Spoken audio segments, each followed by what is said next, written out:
good afternoon, good evening, wherever you are on this planet. Thank you very, very much for taking the time to join in today. As you can see from the agenda, essentially, we're looking at 3 different aspects. And as a TOK teacher and coordinator, I'm very, very keen to make sure that anybody who in some shape or form is going to get involved with TOK understands the nature of the course. And I'm using the word course deliberately rather than subject. I'll get back to that a little bit later on. So the 3 sections are in front of you, so I'm not going to read them out to you. Essentially, the whole point of this session is that as a TOK teacher, current or maybe future, you are in a better position to make sure that TOK is properly integrated into the DP subjects that are offered at your school. And let's get going. So first section, the famous question, what is TOK all about? And I used the word glue in there.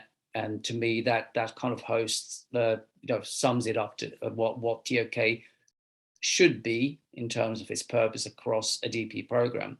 However, before we go any further, I'd like you to actually have a little think yourself what TOK means to you. If I'm correct, Sarah, the participant should have that link in that chat box. Is that right? Yes, it will be pasted in the chat box shortly. 1 minute, please. Oh, there we go. So Sarah's going to provide you with this very link. If you click on it, which I'm going to do just to show you what you are going to see, you're going to see this. And all I'm asking you to do is enter one word, what TOK means to you, or another word, or another word. So you've got three options there, and then click on submit. And then we'll go from there. So we're going to, once the link is available, basically give you about 30 seconds to do that. And then we're going to go from there and have a little look maybe what you can come up with. And again, it's just one word, no sentences, no paragraphs. Top of your head, you hear TOK. To me, that means whatever it means.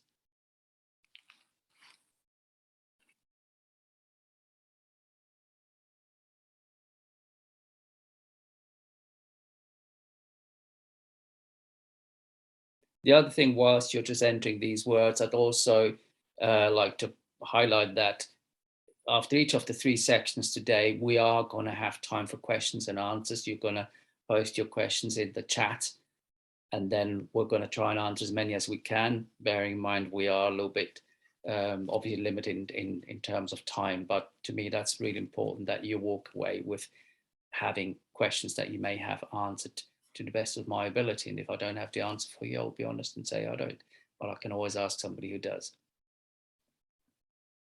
All right. So I don't know whether, Etta, is it possible to share your screen? Etta is our colleague at Toddle Support,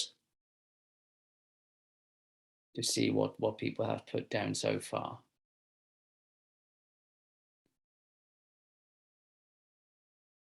Yeah, so just give me a minute. I'm presenting. No problem. No problem. Thank you so much.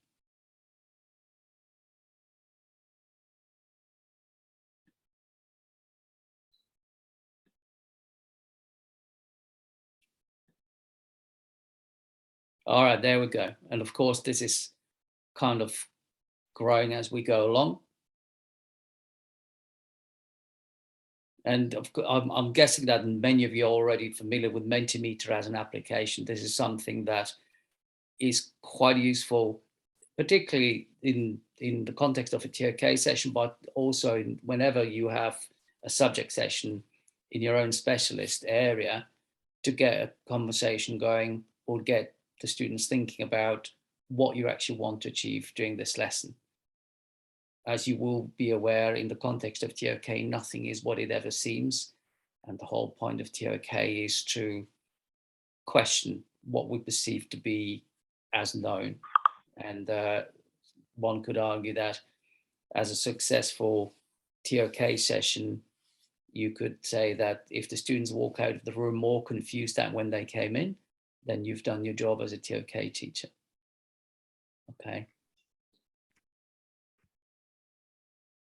So if you're looking at some of the words there, they're recognizable, but each and every one of those is a starting point for discussion. And I think if you're a subject teacher, in addition to being a TOK teacher, or you're only a subject teacher only as such at the moment, then you can take any of those words and start that off in the context of your own subject area. What does that mean for you? All right. All right, thank you very much, Eta. That's just basically a starting point. I hope that we can, obviously, we'll make that available later on, so we can go from there. So if I go back to my screen now, and so you should see my screen again, and we're going to move on. I like to choose the picture of a pizza purely because I love pizza. It's not good for my blood pressure, but I still love it. And the reason why I put it there is alongside what's written in the TOK subject brief, which is available on the public website. As far as I'm concerned, TOK is a little bit like the dough of the pizza. It's the foundation for everything that goes on top of it. And by the same token, it's connected to everything, to any of the toppings there. And you could argue that particularly in current times where the world is going through a has been going through the last 2 years through a very strange sort of change of events, and where everything is evolving as we speak, it is really, really important that we try and equip our students with thinking skills that are going to allow them to have that necessary flexibility that they will require, whether it's for academic study purposes, whether it's in day-to-day interaction with others, whether it's thinking about the future, trying to figure out why they are going to do what they're going to do. Also because the world of work has changed, and a lot of jobs that existed don't exist anymore, and a lot of roles have evolved into much more complex structures. So that's essentially what TOK is all about, or the reason why TOK is crucial, because we live in a time of fake news, and not mentioning any particular politicians, former presidents of the United States, maybe, who knows, where fake news has become part and parcel of what is being communicated around the planet. It is really important for our students to be able to discern between what is actually the case and what is apparently the case.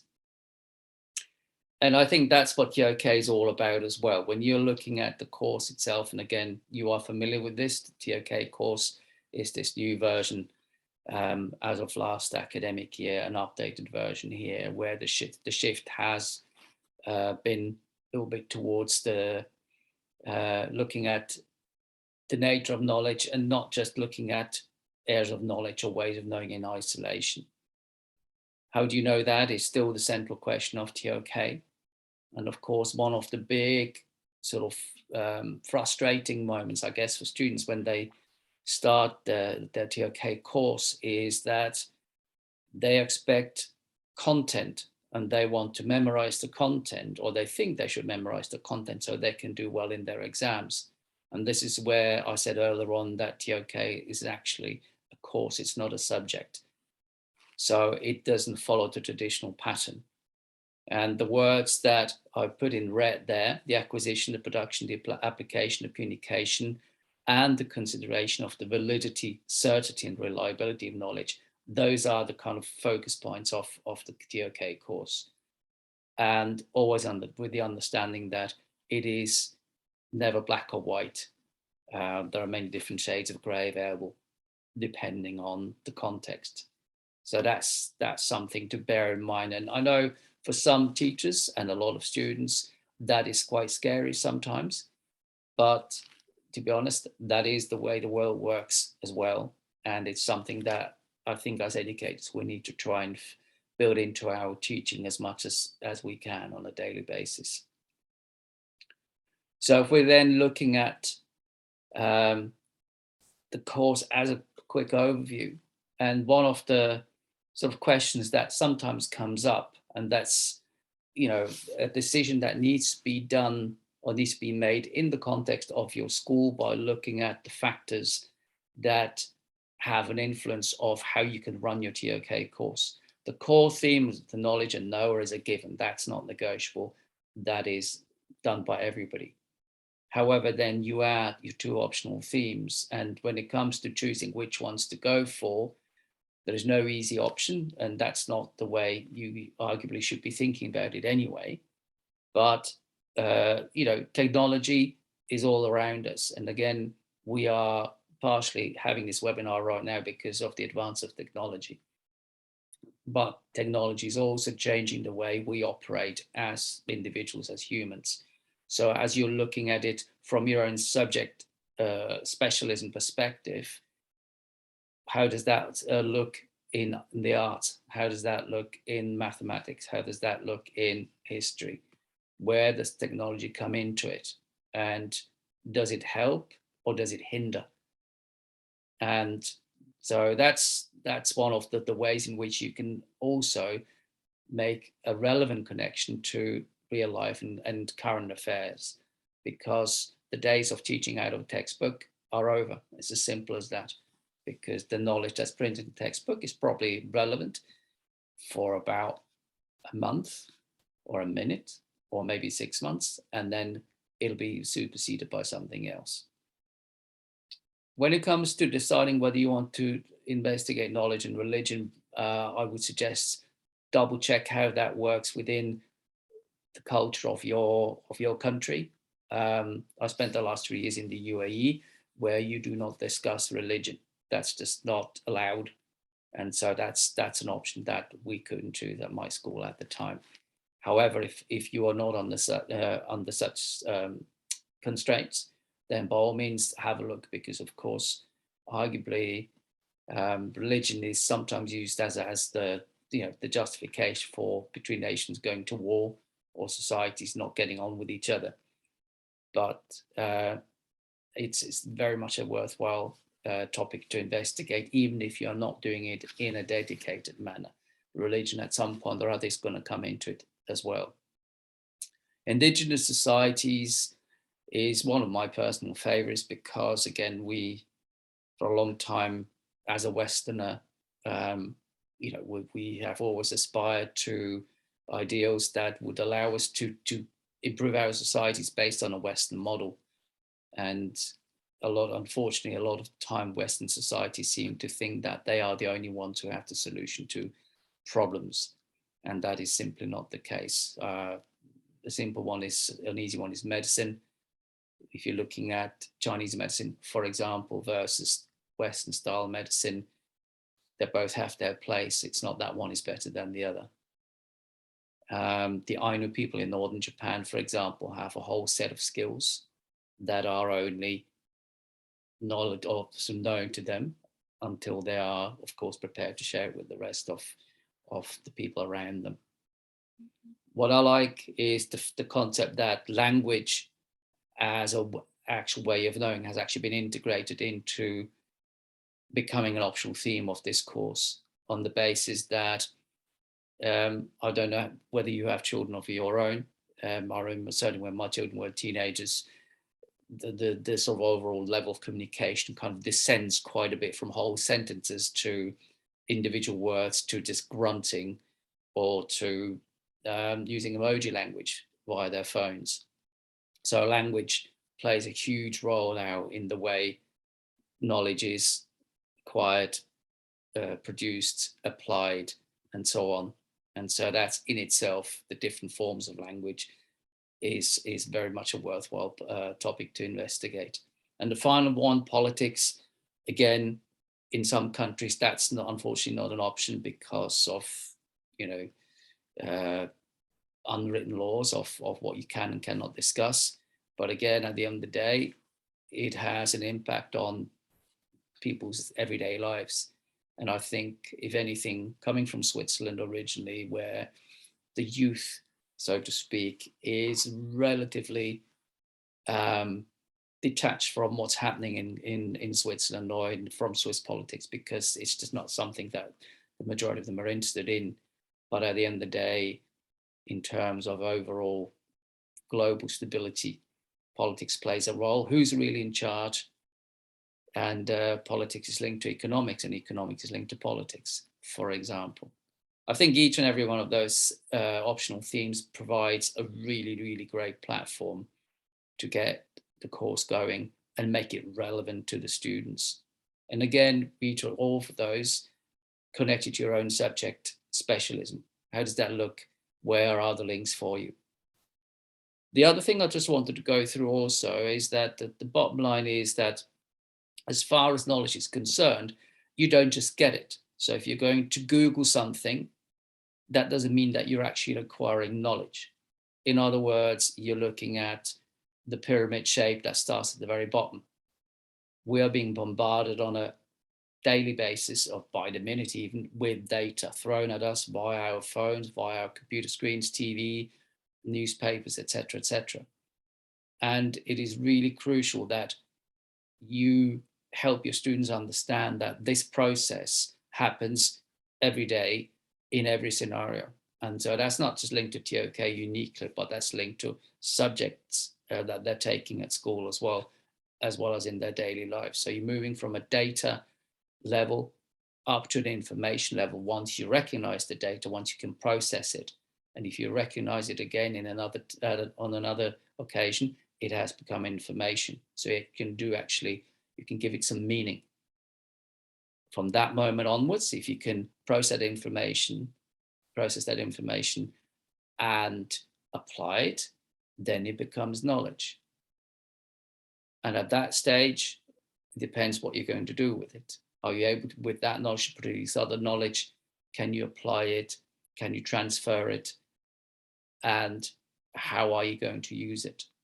And of course, there is this, the pinnacle there of the pyramid of the level of wisdom.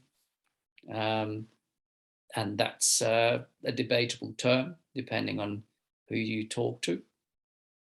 And I think it's very important also in the context of the IB learner profile and the IB's mission that we are always striving to do better as a species.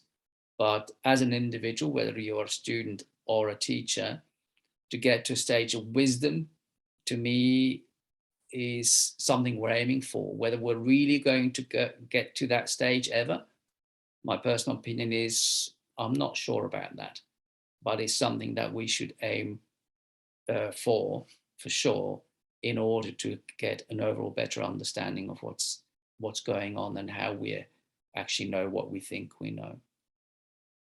All right, so that's a little sort of process I think might be useful for you, both as a subject specialist and as a TOK teacher as well, fairly early on into the academic year, to actually have a chat with your students about that and maybe apply that to specific scenarios. So when it comes to TOK integration, you have an arrow that's going from the top and pointing downwards. And I guess that is arguably the sort of order in which you would do things. So in other words, within your own DP subject, you are hopefully working closely with your TOK coordinator and or your TOK teachers, unless of course you are a TOK teacher yourself as well. And so you're looking at what's happening at this time of the year, what TOK theme is actually being covered, so that you can then look at the framework for that particular theme and look at the 4 elements that make up the framework in terms of what is the scope, what is this all about here. If you're going to look at knowledge and language, for example, you know, what kind of language are we talking about in the context of my own subject specialism? What perspectives can we identify? Who designs, creates language? Some languages or forms of language are dying out, others are being created. What is the purpose of language in terms of using it as a method and as a tool? And where does the ethical dimension come in terms of language or languages playing a role in terms of contributing to acceptable, right, moral, ethical decisions? And linked to that, you then can connect it to your TOK concepts, truth, certainty, interpretation, and so on. The reason why I can't really give you more sort of visual, what's the word, support here in terms of graphs, because of course, this is not an IB workshop, and I can only provide you with information that's available in front of the IB, the big IB wall, and not what's behind it. So in terms of examples, I've taken one from global politics because that's the subject that I teach. And I took a former president of the United States, grief that his win in 2020 was stolen from him. And as you can see on the chart there, I've tried to essentially fill in the boxes with regards to those aspects we just covered in the previous slide. So this is about knowledge and politics, obviously. I've used a question from the scope section. Do we know as much as we think we know? I think we can agree that the answer is no, we don't, purely because it depends how much information we are being provided with so that we can actually do something with it and then turn it into knowledge. And again, remember, nobody acquires knowledge straight away. You've got to go from your data to your information to your knowledge stage. With regards to perspectives, depending on what country, what background you're from, you will know as well as I do that your upbringing will play a role in terms of how you view things, in terms of what's acceptable and what's not. Some countries have very much a blue and a red kind of way of living. You're either in the States, you are a Democrat or you're a Republican. In some cases, it's a religious thing. You're a Protestant or you're a Catholic. You have an upper class versus a middle class versus a working class. And all of that will shape our political views. With regards to social media, and that's the methods and tool bit here. And again, that's omnipresent right now, as I was looking at reading the news earlier on. This is very much depending on how information is presented to us, that we then decide what is trustworthy, what's actual reliable information. And in terms of the ethical dimension, you know, who's really in the best position to tell us as a group what's best for us, and which of course is in theory the role of our political leaders.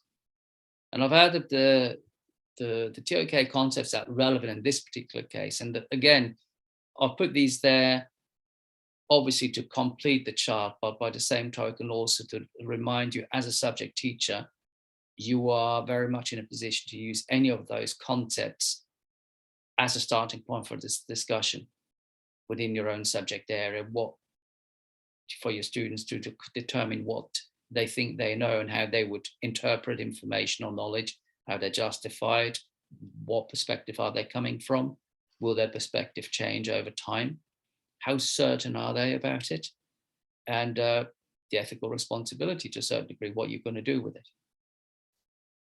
The second example I wanted to give you is taken from knowledge and language as a TOK theme. And I've used language and literature, so I use this essentially a group 1 subject there, with the question, is emoji a global language? And again, as you're reading through the questions there, I think I'm a language teacher by trade originally, and I think this is something that has evolved enormously over the last 2, 5, 10, 15, 20 years. Our understanding of what language is all about, what it is for, what we can do with it, and how it evolves over time, and whether it evolves for the better or the worse. And you know, this can cover in the context of emojis, of course, is it in a position to replace written language? So you don't actually have to write whole sentences or words anymore, you just put an emoji there. But does that mean that the message you are sending out in that respect is going to be interpreted in the way you intended by the receiver of your message? And again, the concepts at the bottom there, interpretation is back, certainty is back, but however, I've added there culture, perspective, and values. I think it's in a remote area in Pakistan, there is a small valley where there's a language about to die out because there are only 2 people left in that valley that speak that particular language. That's it. Those are the only two guys in the world, as far as I can trust the information I read, who only still speak that language. And neither of them are married, neither of them have children. If they do not pass on their knowledge of that language, it'll be done. So does that mean that a certain amount of culture disappears with them and that particular language? And I think the last one, the value one as well, to a certain degree, is language as valuable to us as a species to move forward in terms of what we're trying to communicate and whether we're communicating it in the right way at the right time for the right reasons. So that's basically where, that comes into it. And again, these are just two examples from two different subject areas. And of course, we're scratching the surface here.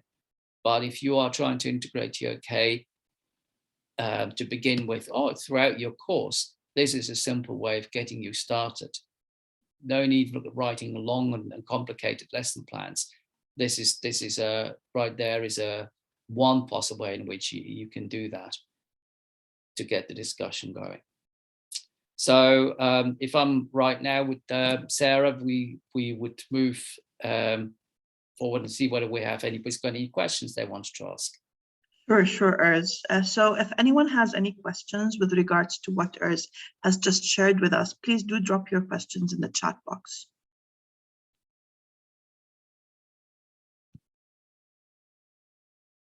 So Urs, while you were going through the integration section, there were some questions with regards to are the knowledge frameworks, knowledge questions coming from the guide, and are all knowledge questions connected to the specific topic? Yeah, that's a good question. Thank you very much. The knowledge questions actually in this particular case are taken from the guide. You're absolutely right, because the IRB does, as far as I'm aware, does not provide other knowledge questions outside the guide. So yes, they are taken from the guide. Yeah, and then there's another question.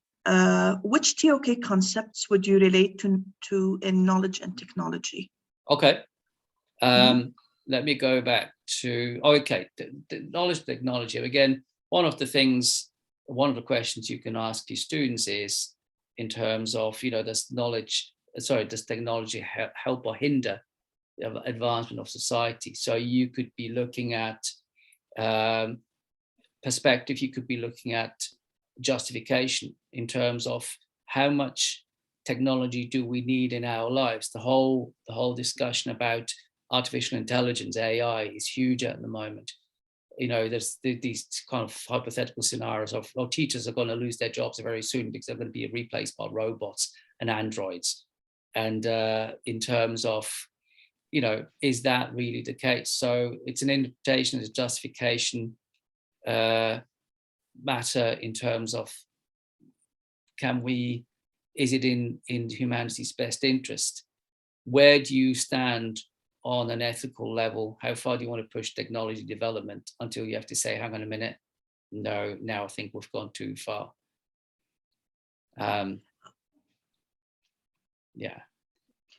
We have two more questions. I'll take two more questions, sure, just because of the time constraint. So we have one that says, to what depth are teachers expected to integrate TOK with their subjects? Because many of them say the vast syllabus does not allow them to spend too much time on TOK. That's right. And of course, and look, that's a very common concern a lot of DP teachers have, because you have a lot to get through. I fully understand that. My suggestion would be, to begin with, please collaborate with your TOK coordinator, whether that's a person who is in charge of 27 different TOK teachers or is a one-person department. But you are not by yourself in doing that. Talk to your TOK coordinator so to get clarification on that. It is not an expectation that you present explicitly a TOK element in every single lesson that you are teaching. And of course, at the end of the day, you will actually find that a lot of the time you are inherently doing TOK anyway without even realizing it. I think it's just, to a certain degree, you could argue that the integration of TOK helps a student making connections with other subject areas as well, in terms of overall providing them with a better understanding of the connections and the links. Because if you're looking at DP exam papers these days, a lot of the time, a lot of questions now actually want you to venture out a little bit outside your pure subject specialism and demonstrate an ability to make connection with other subjects. So to repeat, it is not an expectation that you do that for every single lesson, but one way in which you can clarify that in your own mind is seek help from your TOK coordinator. And at the beginning of the year, sit down with them or the TOK team, say, okay, what's happening this year in TOK? And work out where you can contribute, or alternatively, try and maybe do an interdisciplinary project with some of your colleagues from other subject areas. And again, turn towards your TOK coordinator for help. All right, the last question. How important is it to discuss the knowledge questions in the TOK guide? I think they're alluding to the possibility of going beyond the guide, coming up with their own knowledge questions. What's your advice on this? It's a starting point. Essentially, look, I mean, the knowledge questions are not the be all and end all. And okay, I've answered that question, tick, done. That's not how this works at all. All knowledge questions are starting points of further explanations. And the whole point, the whole idea behind it is that you'd hopefully get to a stage whereby you have those conversations, not just with your students, but with your parents as well, and maybe with your colleagues as well, because at the end of the day, the quality of your DP program as a school overall is as good as the communication that's happening within your organization. And again, in terms of IB diploma sets itself apart from arguably from other areas in that it's not just about memorizing and regurgitating subject specific content, it's actually developing critical thinking skills as well. All right, I think we'll stop questions for this section, and we'll, move over to the next section. All right, sure. Let's have a look at the essay. And the reason why I put that in the within brackets underneath the TOK essay title is that's essentially what we're asking students to do, because we want them to write an essay. So that's a framework right there, but we want them to think outside the norms or outside the box whilst we're asking them to do that. So some would argue this is a bit of a paradox there, a bit of a contradiction.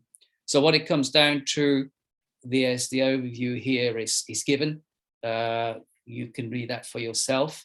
I think one of the things that I really want to highlight, and of course this is also highlighted in the guide, but the TOK essay is not a research-based essay.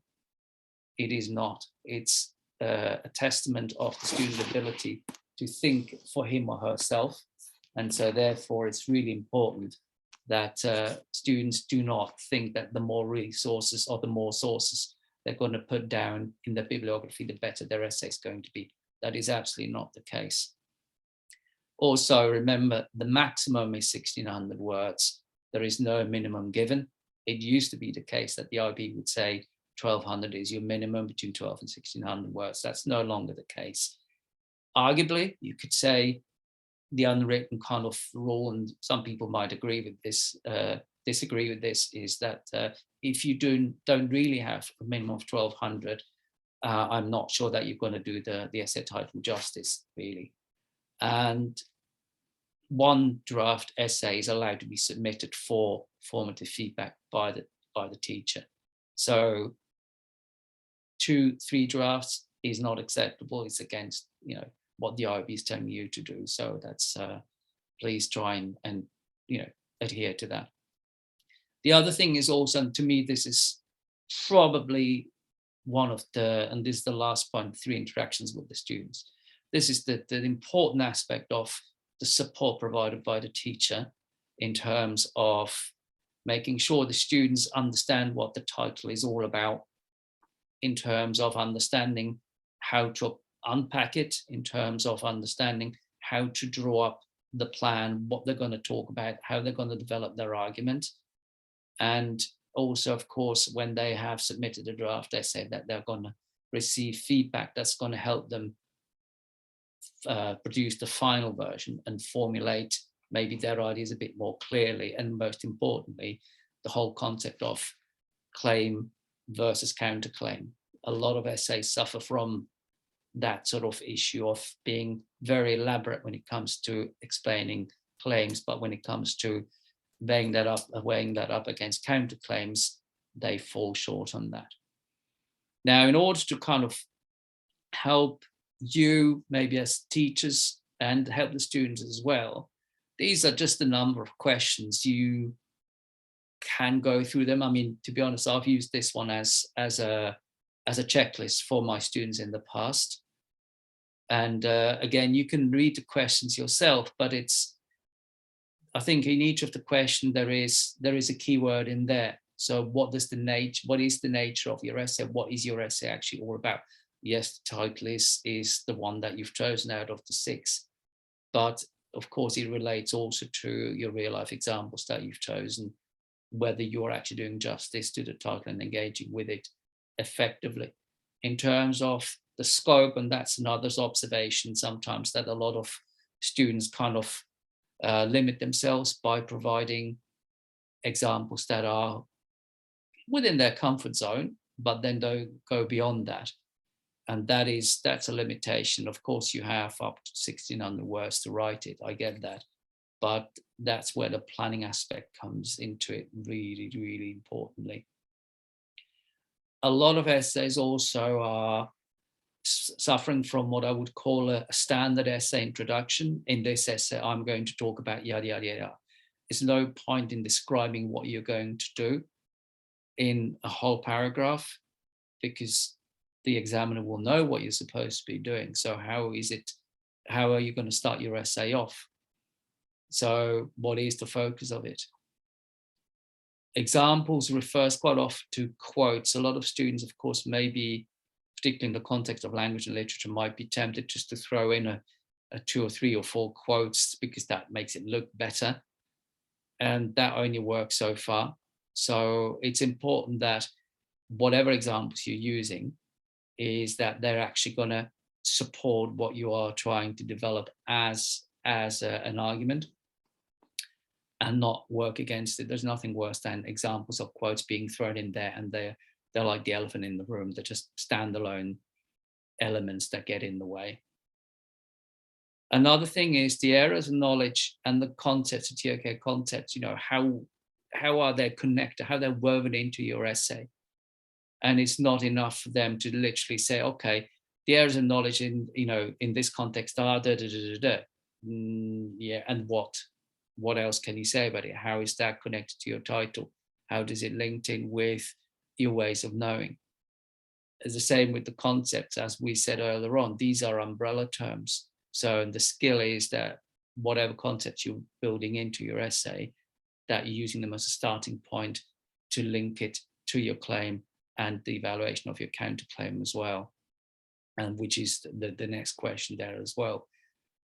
And again, that imbalance that quite often happens between claims and counterclaims in terms of the exploration and the evaluation, which is not the same thing.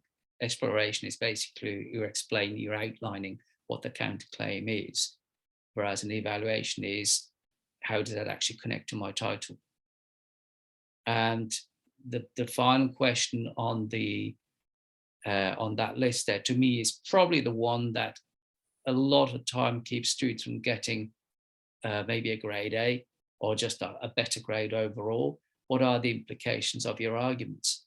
Because there is a temptation that you provide arguments to support your claims, you provide arguments to support your counterclaim, but by the same token, what are the limitations of your arguments? And that is something that's quite often missing, which then kind of holds the student back in that respect. Look, I think the TOK essay overall is a very challenging task for a number of students, because some of them might be very good at writing essays, but just because you're good at writing essays doesn't mean you're going to write a good TOK essay, because you actually have to think for yourself and you have to come up with a very sophisticated, for lack of a better word, systematic exploration of the title, engagement with the title, using appropriate real life scenarios and using appropriate and focused knowledge questions to help you engage with the title. And to be honest, that is what that's kind of all I wanted to throw at you at this point, for as far as the essay is concerned, because you know, the essays is a huge, and Sarah knows this as well as a TOK teacher, the essays is a huge challenge for people. So I was wondering whether, you know, some people had some questions about that they wanted to ask. And everything might be perfectly clear, so. I think it's better if we move on to the next section, Urs, just because we're, you know, running out of time. And then we can take in questions towards the end of the session. That's fine. No worries. Let's do that. Okay, exhibition. This is, of course, the famous new element of the new TOK course. And you essentially, the worth of it is still the same. It is still worth 1/3 overall of the overall TOK grade. And there are essentially, maybe there are more than three possible approaches how you want to do this. You either start off with one of your themes, TOK themes, then you decide which IA prompt goes with that, which one do you want to go for, and you decide on your exhibition objects. The second approach would be that you start your exhibition objects, then you identify which TOK theme that fits into, and then you decide on the IA prompt.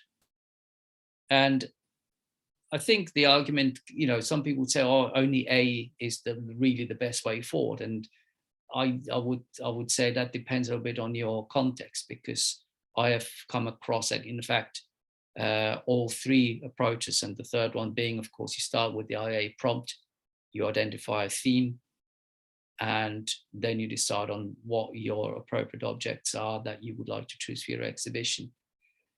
My suggestion would also be that as far as the IA prompt is concerned, or the IA prompts are concerned, you know, you've got your 35 questions there, and each and every one of them, I think, is worthwhile sharing with all of your DP subject teachers on a general level, because that's one of the starting points for also successful integration of TOK across subjects, so that you kind of highlight to the teachers what are the kind of questions that are being asked here. So and of course, a lot of the time, the challenge is what makes a good exhibition object, what's a valid one. And the two aspects you need to look at is, on the one hand, and that's the most important one, the specific real world context. I've given you some examples of objects that you could choose. Again, the list is way longer than that, obviously.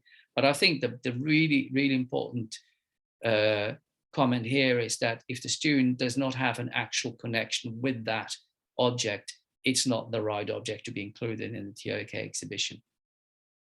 In other words, if they're going to Google it, say, you know, yeah, that looks pretty, I'll have that. I'm a football fan, going to take a picture, you know, use a picture of Lionel Messi. Have you met Messi? Is he your cousin?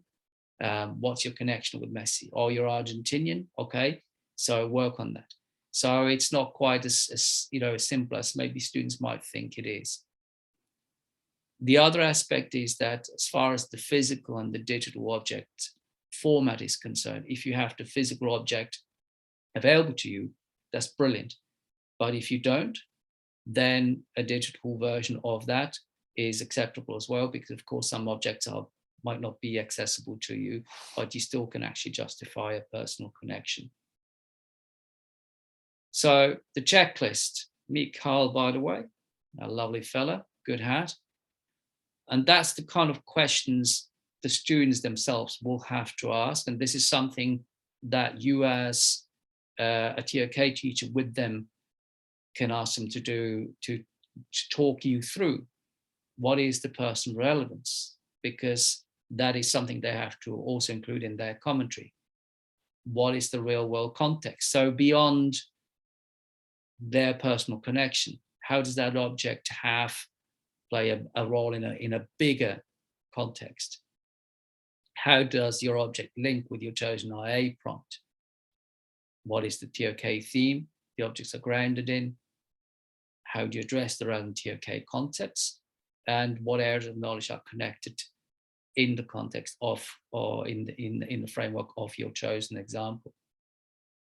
I'll give you one example from a former student of mine who had a grandmother who had passed away, and she had a secret recipe. Literally, it was one of these famous grandma's recipes for a particular kind of pancake that the grandma had never released to anybody else but her grandchild.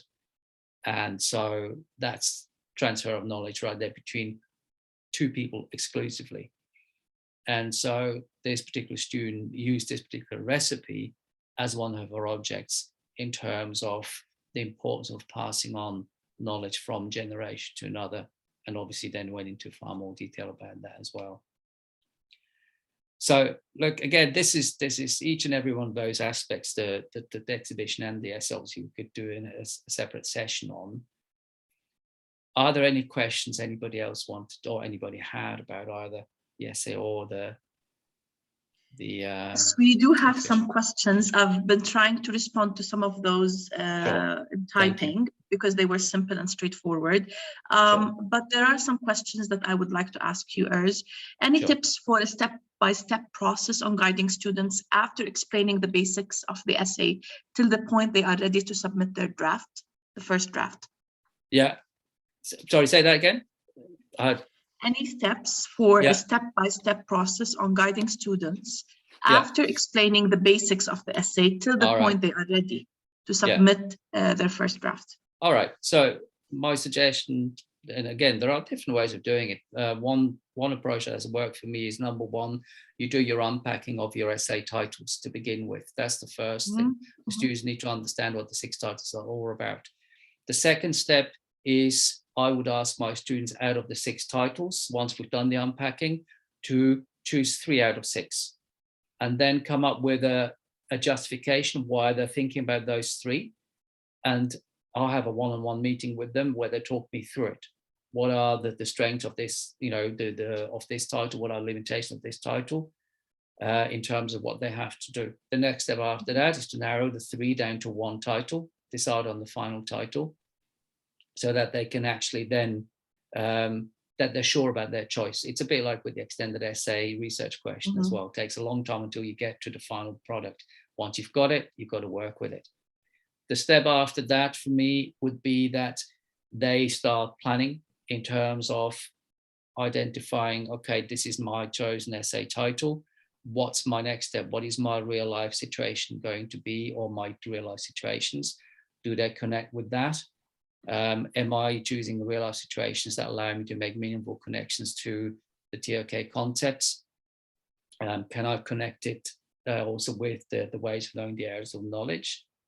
And is it relevant not just for this particular example, but how can I make sure that it also allows for transition to look at it in a different context, and maybe bring other areas of knowledge into it as well, as and where necessary. At all times, obviously, does it enable me to engage with the question, with the title chosen? The knowledge questions that you are going to formulate for that are really crucial, because they are your tools, they are your instruments to make sure that you are actually, in the end, finally going to engage with the title and have provided an answer. And do it that way around. Give them an outline, literally, step-by-step approach. And then that's, as far as I'm concerned, that is, I would probably put in one more step in terms of them showing you this kind of plan they have devised, and then take it from there, and then start writing and provide a draft. Another question is, there are a lot of questions with regards to the choice of objects. So questions regarding, should the objects, do you recommend, like, why is it that the IB recommends objects be connected with an optional theme? And if students choose not to do that, will that impact their grade? Why is it that there are, some people are saying we need to connect our exhibition commentary with AOKs? So what do you have? Right. Okay. So I think the 2 questions there. The first one is, what theme should you look at? It is not a requirement that you only choose from the optional themes at all. I think the whole point is that you can use the core theme as well as the theme you're going to use for your exhibition. That's not a problem. It's either the core theme or it's an optional theme. The reason I think why it's important to stick to one or the other is, of course, that you have linear or the approach or the continuity between the three objects, that is a common element that binds them together. By the same token, when it comes to areas of knowledge will vary depending on the objects you have chosen. So it's not to say that if you're choosing, let's say, knowledge and technology, that your areas of knowledge are only going to circle around the natural sciences. Not at all, because of course it's not quite as simple as that, because history might play a role as well in terms of the evolution of technology. In terms of arts, it depends on your example. So there is not an expectation that you only have one area of knowledge, that you can have more than one. And the second question, you really have to connect the AOKs to the exhibition commentary. For the commentary itself, I mean, essentially you're being asked to justify the choices why you've chosen these objects, and you demonstrate how these are connected to the wider world. I think there is the problem is, of course, it's so much to say in so few words, sort of thing. You have your 300 words per commentary for your three objects, 950 in total, which means you're a bit limited in there. I think if you are, I don't think for a good commentary, it is not necessarily a requirement that you've mentioned the areas of knowledge by name, as long as you have, that's my personal opinion, as long as you have established how the objects you have chosen allow for acquisition, production, application of knowledge, and what the limitations are for each and everyone. From my perspective, it's more important to make sure you have made a connection with concepts and TOK concepts, my personal opinion. And another question, some students are using two objects of the same nature. Is this allowed? Is it allowed? If I remember correctly, I mean, the IB, I'm trying to remember the phrasing of how it is phrased in the TOK guide. The notion is that the students look, okay, let's take two football boots, or a pair of football boots and a pair of basketball boots, whatever it may be. So they're kind of the same nature of object. I think the student would limit him or herself if they did that, in terms of providing evidence and demonstrating ability to make a knowledge construct of a wider range. I would suggest to the student to maybe look at another object. As long as they're within the same theme, that's the main thing to begin with. But then also, arguably, then you are limiting yourself also in terms of concepts, connections you can make with your concepts. Okay, and I'm just going to take two more questions before we wrap up the session. Is a personal connection with the object essential? It does not find a place in the assessment rubric. What are your thoughts on that? Yeah, and I think that's a fair question. I think, look, the bottom line is it's partially linked to also how we access information these days. We are Googling a lot of things. We are sometimes relying on our prior knowledge, whatever. But I think if you're going to choose an object with which you have no connection whatsoever, other than you found it on the internet and you like the look of it, or you think that's a cool idea, at least you would have to make sure that you actually do a bit of background research on that object as well. So you understand what it is, whether it's an advancement in artificial intelligence or whatever it may be, that you have some kind of connection that way around, that why you're interested in it. Why are you interested in it? Why did you choose it? I'd like to use the word personal connection purely because for a lot of students, that's the easier way around. I had a student a while ago who was fascinated by black holes. Well, that's lovely. Is that a TOK exhibition object? No, not really, because that's such a huge topic in itself that, it doesn't lend itself to a TOK exhibition, but he had an absolute fascination with it. So he did a lot of background sort of reading around it. That's fair enough, but that's an ongoing thing. Sorry. And the last question for today's masterclass: how does one take part of an animated short movie as an object? Can they take a photo of the title? Like, how do they go about doing that? Yeah, just take a screenshot, take a photo, that's fine. No problem, because you're not expected to have the whole video clip included there. Absolutely no problem at all. Yeah. I had students who did that. Yeah. Done. All right. Thank you, Urs, once again for a wonderful session today. I'm sure everyone who joined in it is taking away very useful insights. We will also like to invite you to attend our TOK exhibition panel at 12:15 GMT today to hear directly from students from around the world about how they went, how did they choose their objects, how did they prepare for the TOK exhibition. You can register through the IBDP Thinkathon website or use the Zoom link in the chat box to join the session. If you are interested in knowing more about how you can use Toddle at your DP at your school, we're doing a quick walkthrough to show you what Toddle has to offer DP schools in 15 minutes. Do drop into that session using the link in the chat. Thank you everyone for joining us today. Stay safe and see you at our next event. All right, thank you very much.